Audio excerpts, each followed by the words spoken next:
Israeli and Hamas troops are involved in house-to-house fighting along the Gaza Strip.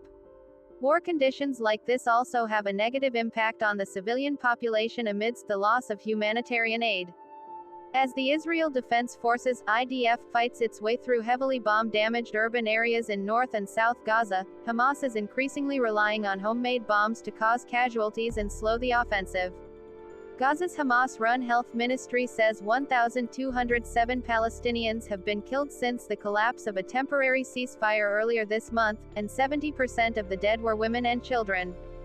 The ministry said more than 100 bodies were currently awaiting burial inside the Kamal Adwan hospital in northern Gaza, which it said had no fuel and had come under fire.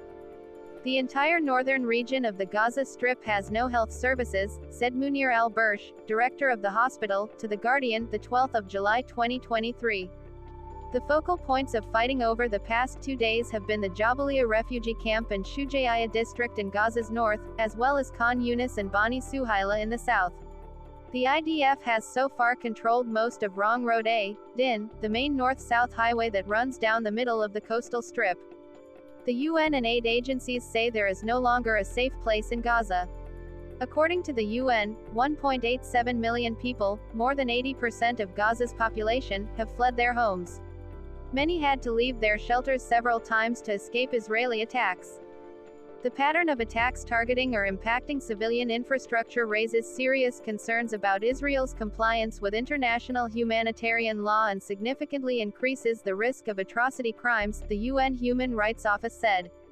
The Washington-based Institute for the Study of War in a report cited an incident in which Hamas military wing increasingly advanced its use of explosives.